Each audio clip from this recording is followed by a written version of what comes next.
느부갓네살 왕이 노하고 분하여 사드락과 메삭과 아벳느고를 끌어오라 말하매 드디어 그 사람들을 왕의 앞으로 끌어온지라. 느부갓네살이 그들에게 물어 이르되 사드락과 메삭 아벳느고야, 너희가 내 신을 섬기지 아니하며 내가 세운 금 신상에게 절하지 아니한다 하니 사실이냐? 이제라도 너희가 준비하였다가 나팔과 비리와 수금과 삼형금과 양금과 생황과 및 모든 악기 소리를 들을 때 내가 만든 신상 앞에 엎드려 절하면 좋거니와 너희가 만일 절하지 아니하면 즉시 너희를 맹렬히 타는 풀무불 가운데에 던져 넣을 것이니 능히 너희를 내 손에서 건져낼 신이 누구이겠느냐 하니 사드락과 메삭과 아벳느고가 왕에게 대답하여 이르되 느부갓네살이여, 우리가 이 일에 대하여 왕에게 대답할 필요가 없나이다. 왕이여, 우리가 섬기는 하나님이 계시다면 우리를 맹렬히 타는 풀무불 가운데서 능히 건져내시겠고 왕의 손에서도 건져내시리이다. 그렇게 하지 아니하실지라도 왕이여, 우리가 왕의 신들을 섬기지도 아니하고 왕이 세우신 금 신상에게도 절하지도 아니할 줄을 아옵소서. 아멘. 우리 옆에 있는 분들과 먼저 인사하는 시간을 갖도록 하겠습니다. 사랑합니다. 예, 한 번 더 인사하시겠습니다. 축복합니다. 이 시간 함께 예배하시는 우리 온 성도님들 위해 주님께서 믿음의 승리로 함께하여 주실 줄 믿습니다. 준비된 PPT 4장을 먼저 보시면서 말씀을 나누도록 하겠습니다. 지금부터 보시는 PPT 4장은 EBS 위대한 바빌론이라는 제목으로 방영된 내용에서 화면을 캡처한 것입니다. 지금 보시는 이 그림은 바벨론 도시 정경이 이렇게 생겼을 것이다 라고 하는 예상 그림입니다. 철저하게 계획된 도시인 것으로 보여지고요. 그리고 큰 강 물줄기는 유브라데의 강입니다. 이 유브라데 강을 중심으로 해서 그 물을 끌어다가 성 주변을 네모답게 물이 흐르도록 해서 해자를 만들었습니다. 적군들이 쳐들어올 때에 쉽게 쳐들어오지 못하도록 만들기 위한 방편으로 이렇게 만들면서 이 안에 바빌론 궁정이 있게 됩니다. 다음 페이지를 보시게 되면 그 중에서도 이슈타르의 문이라는 문이 있습니다. 이 이슈타르는 전쟁의 신입니다. 전쟁을 치르고 장군이 승리의 개가를 부르며 들어오는 문이기도 합니다. 파란색 그곳에 좌우측을 보시게 되면 그곳에 동물들이 새겨져 있는 것을 보게 됩니다. 이 동물은 그 당시에 바빌론 사람들이 섬겼던 신을 상징적으로 보여주는 동물들입니다. 다음 페이지를 보시게 되면 이 왕은 네부카드네자르 2세입니다. 기원전 634년에서부터 562년에 신바벨론 제국 제2대 왕으로 그 위상을 높였던 왕입니다. 이 왕이 오늘 성경에 나타나는 느부갓네살 왕입니다. 이 왕은 그 주변 일대를 완전히 제패하면서 승리의 왕으로도 통하기도 합니다. 이 사람은 건축의 광이었기 때문에 가는 곳마다 큰 건물들을 세우는 일들을 또한 하게 됩니다. 우리가 잘 알고 있는 바벨론에게 유다가 망하게 되는데 이 유다를 망하게 한 왕이 바로 이 느부갓네살 왕, 네부카드네자르 2세 왕입니다. 그리고 이 왕은 인도에서부터 시작해서 남쪽으로는 에티오피아까지 완전히 점령을 하면서 바빌론의 새로운 전성기를 만들어낸 왕입니다. 다음 페이지를 보시게 되면 이 왕이 건축한 건축물 중에 세계의 7대 불가사의 건물이 있습니다. 그 건물이 바로 경이로운 건축물로 잘 알려져 있는 공중정원입니다. 밑으로는 절벽처럼 성벽이 쌓여 있고 계단식으로 이 정원들이 만들어졌는데, 이 정원 안에는 엄청난 양의 흙이 들어가서 정원을 형성하게 됩니다. 이 건축물이 지어진 이 배경 안에는 메디아 왕국, 지금으로 이야기하면 이란 지역이 그때의 강대국을 형성하게 됩니다. 그래서 이 바빌론과 메대가 함께 손을 잡고 연합 나라를 만들게 되는데, 정략 결혼에 의하여 이 메디아 왕국에 살고 있었던 왕비 아미티스를 아내로 삼게 되는데요, 이 아미티스가 살고 있었던 이란 지역은 풀이 많고 또한 나무가 많은 지역이었습니다. 반면에 바빌론은 강이 흐르면서 비옥한 토지는 있지만 그 안에 나무라든가 이런 것들이 잘 자랄 수 있는 환경은 아니었습니다. 새롭게 시집을 온 이 아미티스는 자기의 고향, 그 정원을 그리워하게 됩니다.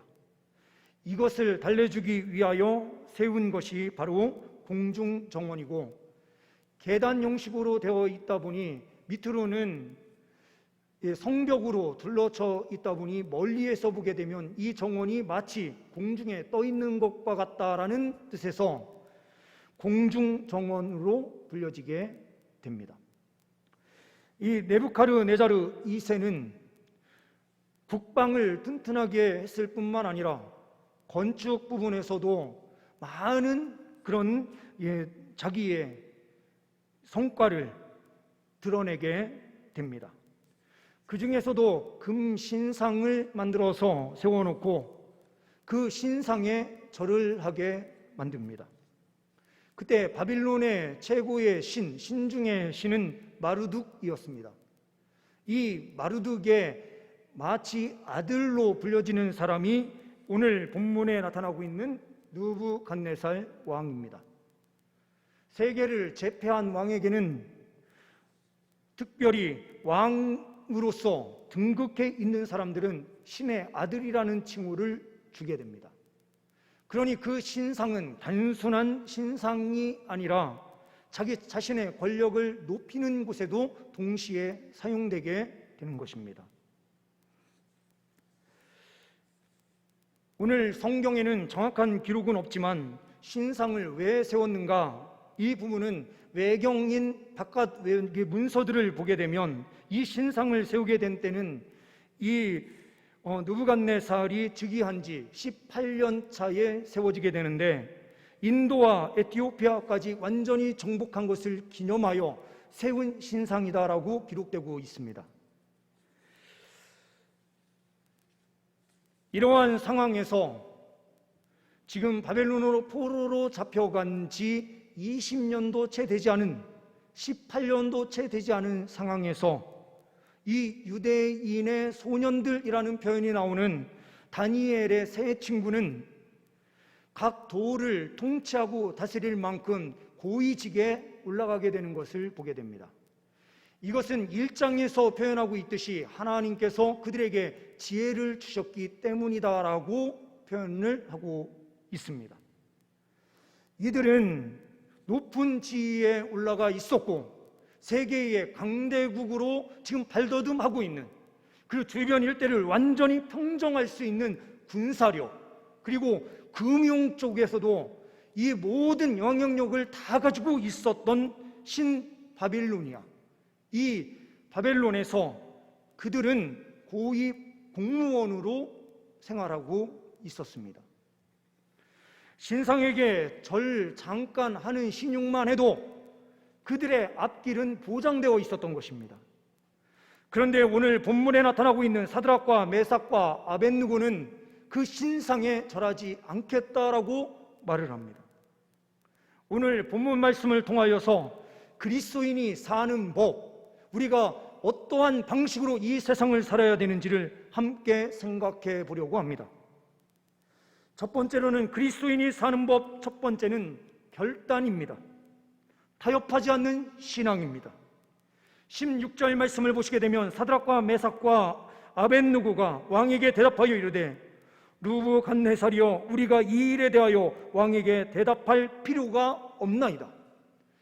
대답할 필요가 없다라고 하는 것은 타협하는 신앙으로 내가 나아가지 않겠다라는 의미를 포함하는 것입니다. 신앙생활에서 가장 중요한 것은 무엇입니까? 타협 없는 신앙입니다. 이것을 우리는 결단이다라고 말을 하는 것입니다. 믿음은 결단입니다. 결단을 빼놓고 우리가 믿음을 말할 수 없습니다. 특별히 우상을 섬기는 일에 대해서 우리는 결단이 없다 하더라도 그리스도인으로 또한 신앙인으로 산다 하면은 우상 숭배의 길로는 나아갈 수 없는 것이죠. 우리가 8.15 광복주일로 오늘 지키고 있는데요, 신도라고 하는 우리가 잘 알고 있는 일본의 토착 종교인 신사 참배, 이 신도는 단순한 종교의 차원을 넘어서 이 일본의 온 국민을 하나로 묶는데, 통합시키는 데에 이 종교가 사용되기 시작합니다. 이 신도는 일본의 고대 신화와 함께 중국에서 전래된 불교가 짬뽕이 되면서 융화되어서 일본인의 고유한 종교가 됩니다. 일본의 정신을 존속시키고 국가 통치를 원활하게 하기 위한 방법이었습니다. 여기에 신도의 신개념은 우리가 잘 알고 있는 가미라고 하는 신입니다. 그러나 이 신은 신 한 명만을 이야기하는 유일신간이 아닙니다. 800여만의 신을 한 군데에 모아서 섬기는 다종교적 신관을 가지고 있습니다. 이러한 신관을 어느 곳에 이용을 하냐면 대동아 공영권을 수립하는 데 있어서 이 신사참배를 사용하기 시작하는 것입니다. 일본인들에게만 이것이 적용된 것이 아니라 지배 식민지 국가가 되는 모든 국가에게도 이것을 요구하게 되는 것입니다. 우리나라에서는 원산이라고 하는 지역에 가장 먼저 그 신사참배의 장소가 만들어지게 됩니다. 이때에 2,000여 명의 교인들이 투옥되었고 50여 명의 순교자들이 생겼으며 200여 개의 교회가 폐쇄되었습니다. 그러함에도 불구하고 우리는 이 가운데 아쉬움이 큽니다. 조선 예수교 장로회 총회, 그 당시의 총회장은 홍택기 목사였습니다.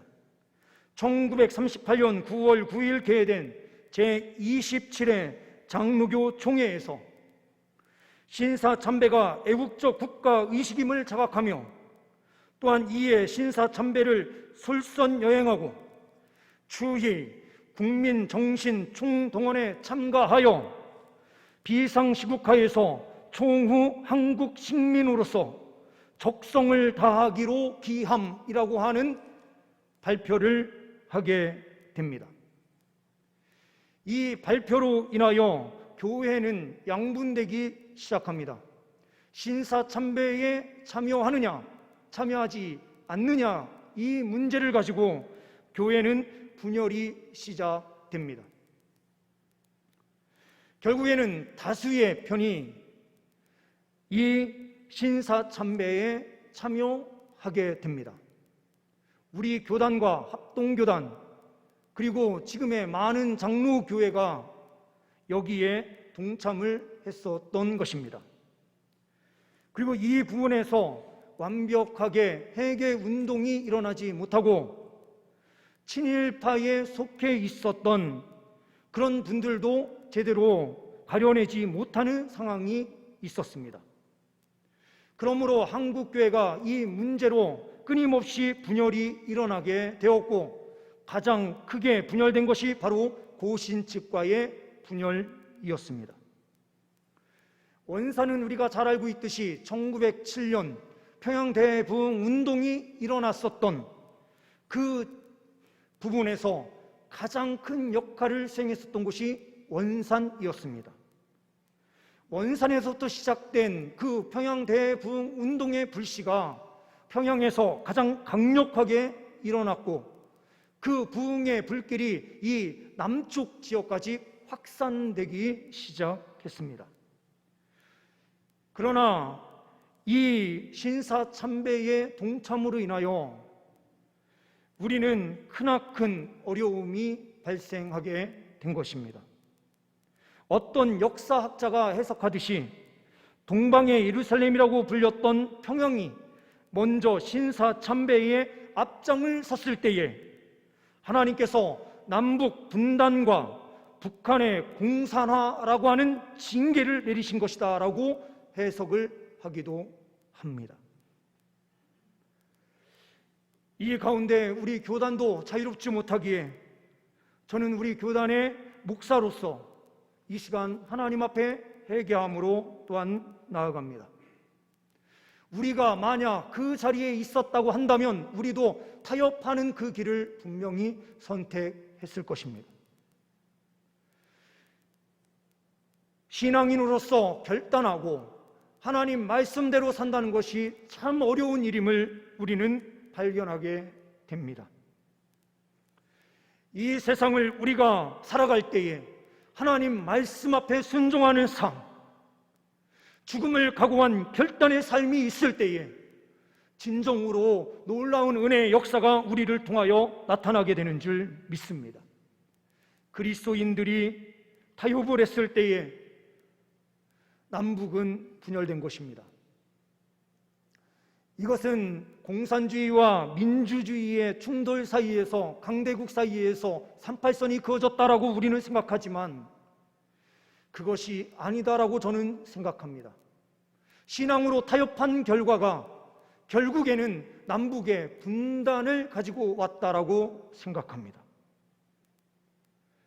우리가 회개하고 우리의 신앙을 새롭게 하며 나아갈 때에 다시 통일 조국이 가능해진다라고 저는 확신합니다.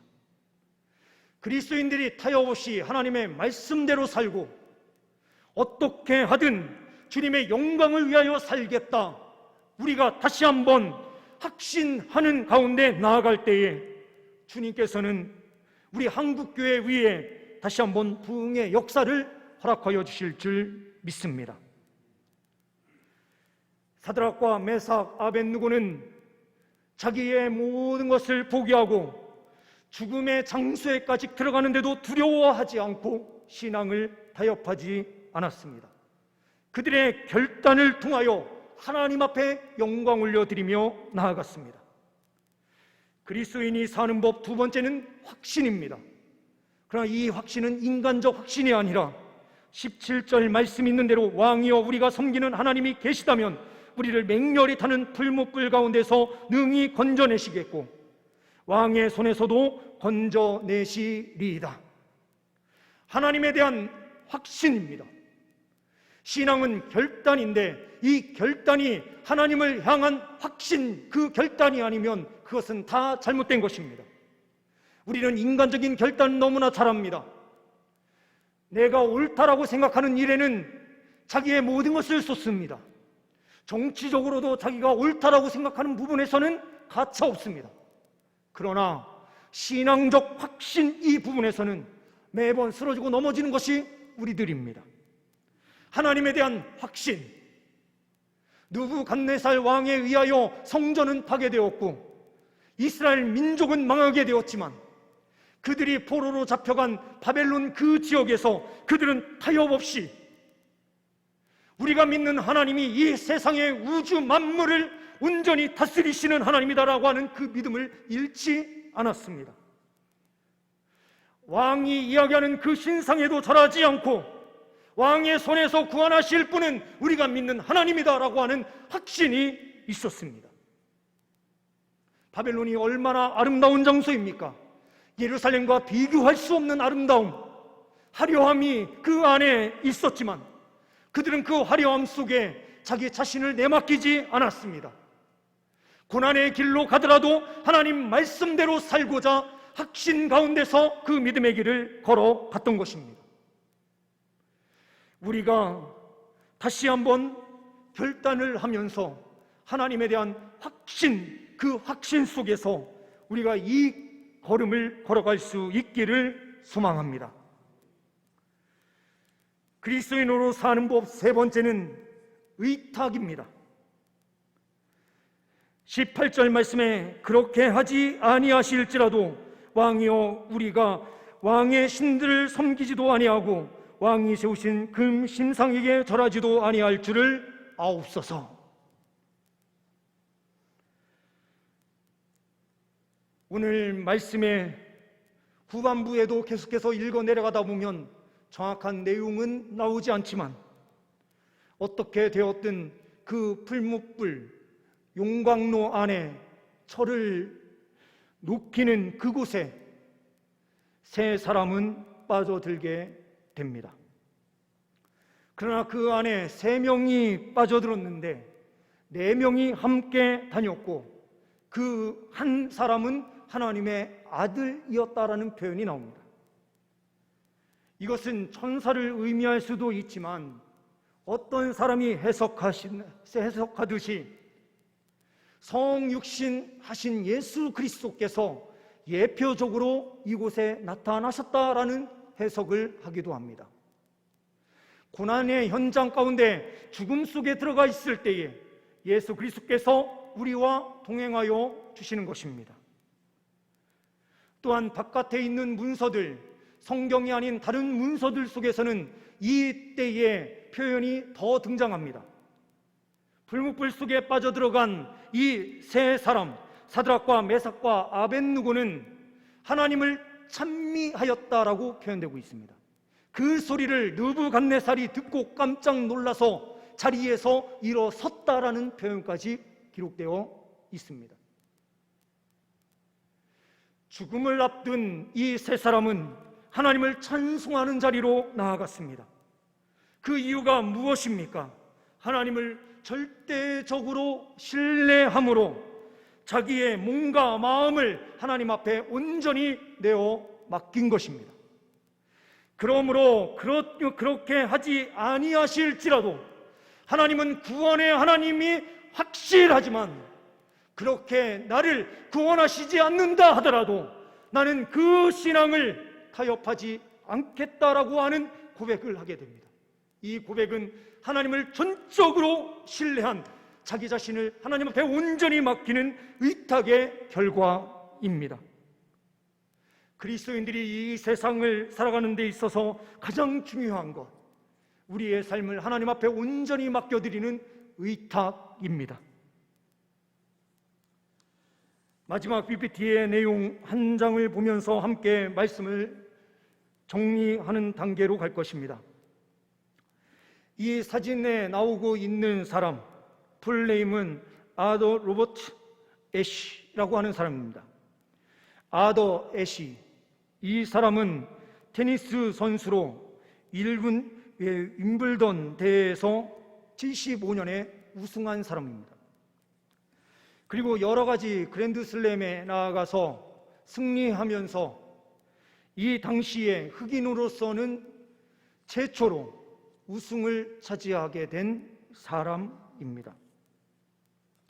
이 사람이 유명하게 된 이유는 테니스뿐만이 아닙니다. 이후에 이 사람은 심장마비로 인하여 쓰러지게 되는데 이 심장마비 수술을 2번을 받게 됩니다. 그런데 불행하게도 수술하는 동안에 수혈을 받게 되는데 이 수혈로 인하여 에이즈가 걸리게 됩니다. 지금은 이런 일이 거의 없습니다. 수혈로 에이즈가 걸리는 일은 우리나라에서는 0%라고 보시면 됩니다. 에이즈가 걸린다라고 하는 것은 100% 동성애에 의하여 생깁니다. 이 당시에는 지금처럼 시스템이 잘 되어 있지 않았기 때문에 에이즈 환자가 헌혈한 그 피를 수혈하는 그 과정에서 에이즈에 걸릴 수 있는 확률을 가지고 있었습니다. 에이즈가 걸린 이 아더 애시는 이 모든 것이 하나님의 뜻입니다라고 하면서 전적으로 하나님의 뜻으로 수용하게 됩니다. 그때에 한 팬이 편지를 보내서 이렇게 질문을 했습니다. 왜 하나님께서 당신에게 그같이 나쁜 병에 걸리게 하셨습니까? 이때에 그의 회고록을 보게 되면 아더 애시는 에이즈를 하나님의 뜻으로 전적으로 받아들인다라는 의미에서 그 질문에 이렇게 답변을 했습니다. 전 세계적으로 5천만 명의 어린이들이 테니스를 합니다. 그중 500만 명이 테니스를 정식으로 배웁니다. 그중 50만 명이 직업 선수가 됩니다. 그중 5만 명만이 리그전에 참여합니다. 그중 5천 명만이 그랜드 슬램 대회에 참여할 자격을 얻습니다. 그중 50명만이 윌분던 대회에 참여할 자격을 얻습니다. 그중 4명이 준결승에, 2명만이 결승에 올라가고 그 중에 단 한 사람만이 우승컵을 듭니다. 그 사람이 바로 저입니다. 그때에 나는 하나님, 왜 하필이면 내가 우승컵을 받습니까? 라는 질문을 하나님께 드리지 않았습니다. 그러므로 이 에이즈가 걸린 이 상황에서 왜 하필이면 나입니까? 라고 하는 질문을 던지지 않는 것이 합당합니다 라고 답변을 합니다. 우리는 영광의 자리에 올라갔을 때는 하필이면 왜 하나님께서 나에게 이런 영광을 주십니까? 라고 하는 질문을 던지지 않으면서도 고난과 역경, 어려움이 찾아오면 왜 하필이면 나에게 이런 고난과 어려움을 주십니까? 라고 하는 질문을 던진다라는 것이죠. 오늘 사드락과 메삭과 아벳느고는 어떠한 삶을 삽니까? 그는 고난 가운데서도 그리 아니하실지라도 라고 하는 말을 남김으로써 오고 오는 모든 세대들에게 이것에 대한 분명한 인식을 갖도록 하는 중요한 역할을 하게 됩니다. 그 고난의 현장에서 또한 하나님께서 예수 그리스도를 보내주셔서 함께함을 보게 하셨습니다.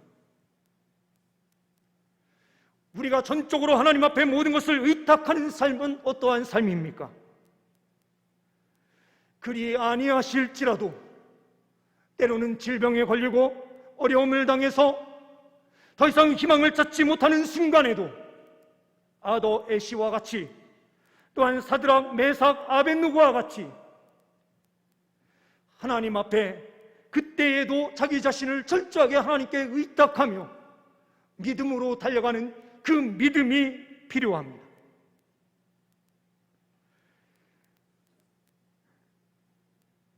이 세 사람이 불불 한가운데서도 하나님을 찬미했다라고 하는 기록이 전달되고 있는 것처럼